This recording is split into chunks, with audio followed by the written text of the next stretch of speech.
اور میں حیران ہوتا ہوں کہ قرآن حکیم، وہ کتاب جو ہماری کتاب زندگی تھی، اس کے ساتھ انہوں نے کیسے کیسے متس مشہور کر دی. بس صرف اس کا کام رہ گیا مردے بخشوانا، جو ثابت ہی کوئی نہیں. قرآن کا کام رہ گیا ہے عدالتوں کے اندر قرآن پہ الف دے کے جھوٹ بولنا. قرآن کا کام رہ گیا ہے کہ بچی کی شادی ہو تو نیچے سے اسے گزار دینا. یہ قرآن کا ٹوٹل کام یہ رہ گیا. قرآن اس لیے نازل ہوا تھا یار، ایک غیر مسلم بھی آپ کو خط لکھے نا، امیگریشن کے کاغذ آ جائے نا فرینچ کے اندر، انگلش کے اندر، اور آپ کو یہ زبانیں نہ آتی ہوں تو 10 بندے ڈھونڈتے پھرتے ہیں کہ یار بتاؤ کیا لکھا ہوا ہے. اور اللہ کی کتاب کبھی اس کو ترجمے سے پڑھنے کی کوشش ہی نہیں کی، جبکہ ہر فرقے کا ترجمہ موجود ہے. دیکھیں جھگڑا تب تھا جب آپ کہتے ہیں کہ انجینئر صاحب خود ترجمہ دے رہے ہیں. لوگ میرے بارے میں کہتے ہیں نا کہ یہ علماء سے دور کر رہے ہیں. سرکار بالکل الٹ بات ہے، میں علماء کے آپ کو قریب کر رہا ہوں. لیکن مسئلہ یہ ہے کہ میں ایک عالم کے آپ کو قریب نہیں کرتا، میں کہتا ہوں سب کی بات سنو. ہاں، وہ اس کو کہتے ہیں علماء سے دور کرنا. وہ کہتے ہیں صرف ہماری سنو. کیا میں نے کبھی کسی کو کہا کہ آپ میرا قرآن کا لکھا ہوا ترجمہ پڑھیں؟ نہ میں نے کوئی لکھ کے آپ کو دیا. میں نے ہمیشہ کہا کہ بریلوی ہو تو آپ مذہب بریلوی کا ترجمہ پڑھ لو. چاند ایک جگہ پہ اختلاف ہو سکتا ہے نا. ایاک نعبد و ایاک نستعین کا ترجمہ انہوں نے یا شیخ عبد القادر جیلانی مدد تو نہیں کیا ہوا. دیوبندی ہو اشری تھانوی کا ترجمہ پڑھ لو. کون سا دنیا کا دیوبندی عالم ہے انکلوڈنگ تقی عثمانی صاحب کے جو یہ دعویٰ کرے کہ میں اشری تھانوی سے بہتر قرآن جانتا ہوں؟ تو ہم تو کہتے ہیں کہ آپ ان بچوں سے نہ قرآن پڑھیں، ان کے بڑے بڑے ابوں سے پڑھیں. مجھ سے وہ ٹی ایل پی والے بھائی نے جب انٹرویو کیا کہ جی آپ اپنا استاد کسے مانتے ہیں، میں نے کہا مذہب بریلوی کو. میں نے ان سے پڑھا ہوا ہے، اگرچہ وہ 1921 میں فوت ہو گئے تھے، میں 1977 میں پیدا ہوں، لیکن یقیناً وہ قرآن کا ترجمہ کمائی کے لیے نہیں کر کے گئے تھے. انہیں تو عربی آتی تھی، ترجمہ انہوں نے کیا تھا میرے لیے. اردو تو مجھے آپ سے بھی زیادہ آتی ہے. جس طرح صحابہ کرام کو لکھنا پڑھنا نہیں آتا تھا، لیکن ان کی زبان میں قرآن نازل ہوا تو انہیں ڈائریکٹ سمجھ آتا تھا. خیر میں نے تو بعد میں عربی بھی سیکھ لی ہے. عربی نہ بھی سیکھوں یا کوئی نہ بھی سیکھے، اردو زبان میں جب کر دیا تو ہم تو ڈائریکٹ مذہب بریلوی سے ترجمہ پڑھ رہے ہیں. ہم ڈائریکٹ اشری تھانوی سے پڑھ رہے ہیں، ہم ڈائریکٹ جوناگڑھی سے پڑھ رہے ہیں، ہم شیعہ کے سید فرمان شاہ سے ترجمہ پڑھ رہے ہیں ڈائریکٹ. تو یہ شاہی کوئی نہیں. اور یہ آپ خود مانیں گے کہ آپ شاہی کوئی نہیں اپنے بڑے بابوں کے مقابلے میں. تو یہ ترجمے انہوں نے کمائیوں کے لیے کیے تھے. یہ تو کوئی کہ کمائی کے لیے کیے، تو اس لیے کیے تھے کہ پبلک کو پتہ چلے قرآن میں کیا لکھا ہوا ہے. وہ آپ پڑھنے نہیں دے رہے. ہمارے ایک شیعہ دوست ہیں عالم دین، ماشاءاللہ بہت اچھا کام کر رہے ہیں. ان کا ایک جملہ گولڈن جملہ ہے. انہوں نے کہا کہ آج کوئی غیر مسلم آ کے آپ سے یہ کہے کہ میں مسلمان ہونا چاہتا ہوں یا ابھی ہوا ہوں، مجھے بتائیں میں نے اسلام کو اسٹڈی کرنا ہے کہ اسلام کی مجھ سے کیا ریکوائرمنٹ ہے، میرا خدا مجھ سے کیا چاہتا ہے، میرا اللہ مجھ سے کیا ڈیمانڈ کرتا ہے، تو آپ اسے کون سی کتاب پڑھنے کے لیے دیں گے؟ تو ساروں کا جواب یہ ہوگا کہ قرآن پڑھنے کے لیے دیں گے. اور آگے سے وہ گورا یہ پوچھ لے کہ بھائی آپ نے بھی اسی قرآن کو پڑھ کے اپنے عقیدے سے کیے تھے؟ ہاں، تو منہ اڑ کے بیٹھو گے. اس کا جواب یہ نہیں ہوگا کہ میں نے میرے پرکھے جو بھی کسی نے نہیں قرآن ترجمے میں پڑھا ایسی اللہ نے فضل لال جدودا نے کلمہ پڑھا ہوں تک کسی نے قرآن ترجمے سے پڑھا. اسی وجہ میں آپ کو بتا دیتا ہوں قرآن کا ترجمہ بمشکل 200-250 سال پہلے کیا شاہ ولی اللہ دہلوی نے فارسی میں، اور اس وقت کوئی پرنٹنگ پریس وغیرہ نہیں تھے، وہ چند لوگوں تک ہی پہنچا. ایکچولی اگر آپ دیکھیں تو ان 15-20 سالوں میں زیادہ ہوا ہے کہ سافٹ ویئر بنے عام بندوں کے ہاتھ میں ہے، ورنہ ترجمہ قرآن تو آپ کو مسجدوں میں نہیں ملتا تھا. وہ حافظ قرآن نے ترجمہ پڑھا ہو تو اور کس نے پڑھنا ہے؟ حافظ بن کے نکلتے ہیں، حافظ نہیں حافظ. انہوں نے قرآن ترجمے سے پڑھا ہوا، اور کس نے پڑھنا ہے؟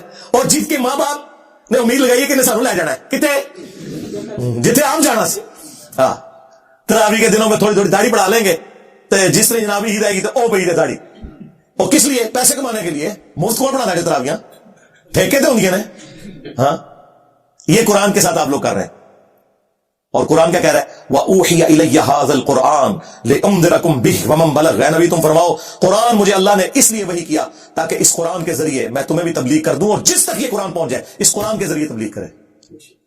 قرآن تو یہ کہہ رہا ہے. قرآن تو کہہ رہا ہے وَلَقَدْ يَسَّرْنَا الْقُرْآنَ لِلذِّكْرِ فَهَلْ مِن مُدَّكِرٍ. ہم نے قرآن کو سمجھنے کے لیے آسان کر دیا، ہے کوئی نصیحت حاصل کرنے والا؟ قرآن تو یہ کہہ رہا ہے. قرآن تو کہہ رہا ہے فذکر بالقرآن من یخاف وعید. اے نبی قرآن کے ذریعے تبلیغ کریں ہر اس شخص کو جو اللہ کی دھمکی سے ڈرتا ہے. قرآن تو یہ کہہ رہا ہے. قرآن تو سورہ صاد میں کہہ رہا ہے کہ قرآن ہم نے اس لیے نازل کیا کہ اس سے لوگ نصیحت حاصل کریں، اس کی آیات میں تدبر کریں اور عقل مند لوگ اس سے نصیحت حاصل کریں. لیکن آپ لوگوں نے کیا کہا کہ قرآن کس لیے نازل ہوا ہے؟ مردے بخشوانے کے لیے. ہمارے محبوب صلی اللہ علیہ وسلم کی پوری زندگی سینٹرڈ اراؤنڈ قرآن ہے. آپ کا انسٹرومنٹ آف دعوت قرآن ہے. وَأُوحِيَ إِلَيَّ هَذَا الْقُرْآنُ لِأُنذِرَكُمْ بِهِ وَمَنْ بَلَغَ. اے نبی تم فرماؤ قرآن مجھے اس لیے وحی کیا گیا تاکہ اس قرآن کے ذریعے میں تم تک بات پہنچاؤں جس تک بھی پہنچے. اور وہ دیکھیں کیسی پہنچائی ہے. صحیح مسلم میں حدیث ہے، نبی علیہ السلام نے حجت الوداع کے موقع پر فرمایا تھا میں تم میں ایک چیز ایسی چھوڑ کے جا رہا ہوں جسے پکڑ لوگے کبھی گمراہ نہیں ہوگے، وہ اللہ کی کتاب ہے۔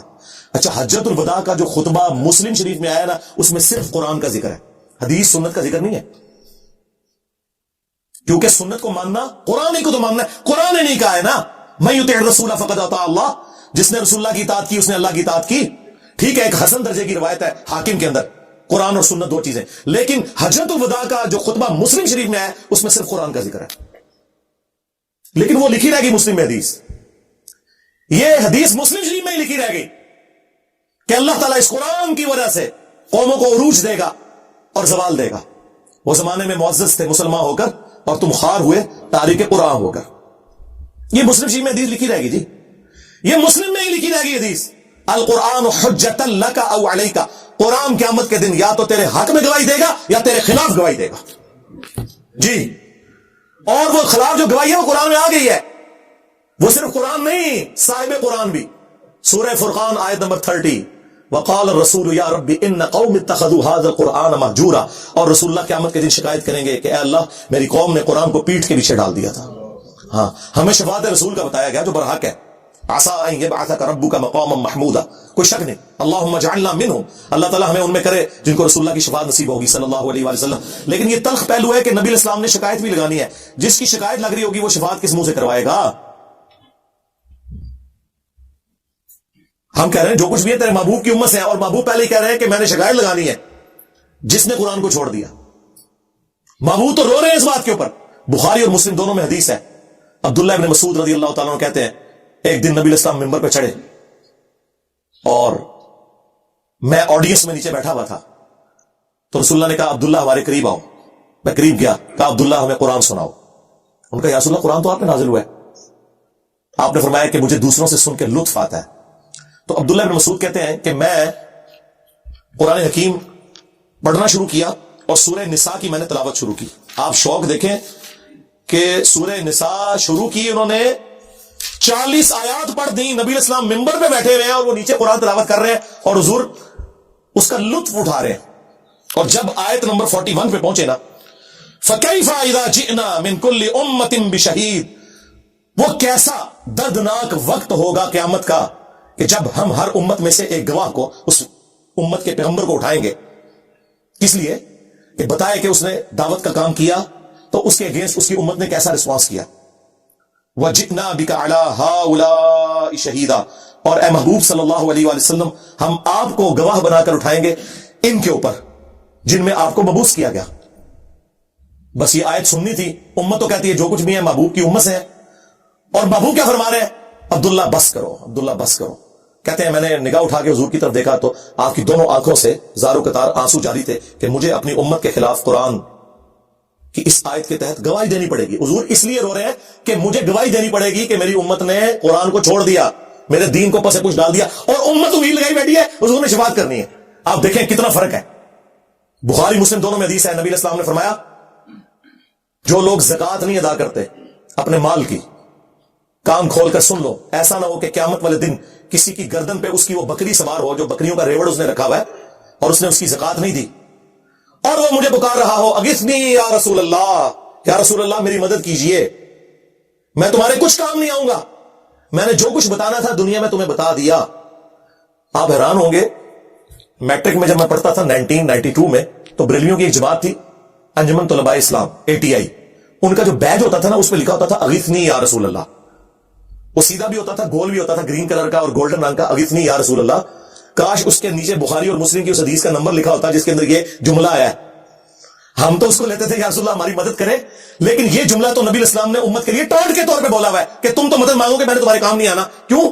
اس حدیث میں الفاظ ہے میں نے تمہیں دنیا میں بتا دیا تھا، کہیں ایسا نہ ہو کہ کسی کی گردن پہ اس کی گائے سوار ہو جس کی اس نے زکوٰۃ نہیں دی، جب وہ گائے 40 کے عدد کو پہنچے، یعنی عام گائے کی تو زکوٰۃ نہیں ہے، اور وہ چیخیں مارتا ہوا کہ اغثنی یا رسول اللہ، یا رسول اللہ میری مدد کرے، میں نے تمہیں دنیا میں اللہ کا پیغام پہنچا دیا تھا، میں تمہاری کچھ کام نہیں آؤں گا۔ پھر نبی السلام نے اونٹ کا سوار ہونے کا ذکر کیا، تو اندازہ کریں اللہ کے نبی السلام نے اپنی امت کو ایک ایک تفصیل کھول کر بیان کر دی ہے، کوئی قسم نہیں چھوڑی، کھول کھول کر باتیں بیان کر دی ہیں، کسی کو وہم بھی باقی نہ رہے، پھر بھی امت کو خیال نہ آئے تو الگ بات، پھر حجۃ الوداع سے جو واپسی پہ نبی اسلام نے غدیر کا خطبہ دیا ہے، غدیر خم کا، صحیح مسلم میں ہی اوپر تلے 4 حدیث ہیں 6225 سے 6228 تک۔ اے لوگوں آگاہ ہو جاؤ، میں بھی ایک انسان ہوں، قریب ہے کہ اللہ کا قاصد یعنی موت کا فرشتہ میرے پاس آئے اور میں اس کی دعوت قبول کر لوں۔ میں اپنے بعد تم میں 2 بھاری چیزیں چھوڑ کے جا رہا ہوں، ان میں سے پہلی چیز اللہ کی کتاب ہے، اس میں ہدایت ہے، اس میں نور ہے، یہ اللہ کی رسی ہے۔ ہاں، جو اسے پکڑے گا ہدایت پہ ہوگا، جو چھوڑ دے گا گمراہ ہو جائے گا۔ اور زائد ابن ارقم کہتے ہیں کہ نبی اسلام پھر ترغیب دلاتے رہے، اللہ کی کتاب، اللہ کی کتاب، اللہ کی کتاب، جو قرآن میں آیا تھا نا، وَاعْتَصِمُوا بِحَبْلِ اللَّهِ جَمِيعًا وَلَا تَفَرَّقُوا، اللہ کی رسی کو مضبوطی سے پکڑ لو، فرقوں میں مت بٹو۔ وہ قرآن ہے غدیر خم کی حدیث میں، اس کو وائس ورسا بھی کر لو کہ جو قرآن کو نہیں پکڑے گا وہ فرقوں میں بٹ جائے گا، کیونکہ کامن بانڈ اللہ نے بتا دیا، اللہ کی رسی کو پکڑ لو اور فرقوں میں مت بٹو۔ اس کا کیا مطلب ہے کہ جو نہیں پکڑے گا فرقوں میں بٹ جائے گا، اور وہ ہو گیا۔ اور فرمایا دوسری بھاری چیز میرے اہل البیت ہے، میں اپنے اہل البیت کے معاملے میں تمہیں اللہ کا خوف دلاتا ہوں، یعنی میری وفات کے بعد ان کے ساتھ حسن سلوک کرنا۔ یہ 3 دفعہ آپ نے جملہ بولا، لیکن امت نے نہ قرآن کو پکڑا اور نہ اہل بیت کو زندہ چھوڑا، بالکل الٹ امت چلی۔ پھر بخاری اور مسلم دونوں میں حدیث ہے، اللہ کے محبوب صلی اللہ علیہ وآلہ وسلم جب کبھی بھی خطبہ دیتے تھے نا، تو آپ علیہ السلام ممبر پہ آ کے کہتے تھے، اما بعد فإن خیر الحدیث کتاب اللہ وخیر الہدی ہدی محمد صلی اللہ علیہ وآلہ وسلم وشر الامور محدثاتها وکل محدثۃ بدعہ وکل بدعۃ ضلالہ وکل ضلالۃ فی النار۔ کچھ الفاظ سنن نسائی کے میجر پورشن جو ہے وہ صحیح مسلم ہے۔ آگاہ ہو جاؤ، سب سے بہترین کلام اللہ کی کتاب ہے، سب سے ہدایت یافتہ راستہ محمد صلی اللہ علیہ وآلہ وسلم کا ہے۔ بدترین کام وہ ہیں جو دین میں خود سے جاری کر دیے جائیں، وہ سارے کام بدعتیں ہیں، اور تمام بدعتیں گمراہیاں ہیں، اور تمام گمراہیاں جہنم میں لے جانے والی ہیں، اندازہ کریں۔ اور بخاری اور مسلم دونوں میں حدیث موجود ہے، عبداللہ ابن ابی اوفا سے کسی نے پوچھا، جو رسول اللہ کی وفات کے بعد 75 ایئرز تک زندہ رہے، 86 ہجری میں فوت ہوئے، کہ بتائیں کہ رسول اللہ نے اپنا وصی کسی کو بنایا تھا؟ تو انہوں نے کہا نبی اسلام نے ہمیں قرآن کے مطابق چلتے رہنے کی وصیت کی تھی۔ قرآن وصی رسول ہے، خلیفۃ الرسول ہے، وصی رسول، جس کے اوپر آج سنی شیعہ 2 فرقے بنے ہوئے ہیں۔ سیدنا ابوبکر خلیفۃ الرسول ہے صحابہ کرام کے اجماع کے اوپر، وصی رسول نہیں، وصی رسول قرآن ہے، وصی رسول نہ سیدنا ابوبکر ہے نہ سیدنا علی ہے، اور وہ نیچرل ہے، کیونکہ 2 سال کے بعد تو حضرت ابوبکر بھی فوت ہو گئے، ہاں 12 سال کے بعد سیدنا عمر بھی شہید ہو گئے، 24 سال کے بعد سیدنا عثمان بھی شہید، اور 30 سال کے بعد سیدنا علی بھی شہید، اور آخری صحابی ابو طفیل عامر بن واثلہ 110 ہجری میں نبی اسلام کی وفات کے 100 سال کے بعد وہ دنیا سے چلے گئے۔ اس کے بعد اس پلانٹ ارتھ میں کوئی صحابی نہیں ہے۔ نبی اسلام کسی صحابی کو بھی وصی بناتے تو مر تو اس نے بھی جانا تھا، یہ زندہ چیز چھوڑی۔ بخاری مسلم دونوں میں حدیث ہے، اللہ نے ہر نبی کو کوئی نہ کوئی معجزہ دیا تھا، اور جتنے لوگ اس نبی پر ایمان لاتے تھے اسی معجزے کی وجہ سے لاتے تھے۔ مجھے اللہ نے سب سے بڑا وحی کا معجزہ دیا ہے قرآن، میں اللہ سے امید کرتا ہوں سب سے زیادہ میرے امتی ہوں گے جنت میں جانے والے، کیونکہ میرا معجزہ سب سے بڑا ہے قرآن کی وجہ سے۔ اور بخاری مسلم میں آ گیا کہ جنتیوں کا نصف میری امت سے قرآن کی وجہ سے۔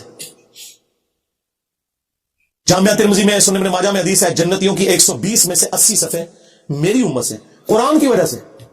یعنی قرآن مطلب یہ مردوں کو بخشنے کی وجہ سے نہیں، سرکار عمل کرنے کی وجہ سے۔ تو نبی اسلام کا وصی، آپ کا خلیفہ، آپ علیہ السلام کا انسٹرومنٹ آف دعوت، ہر چیز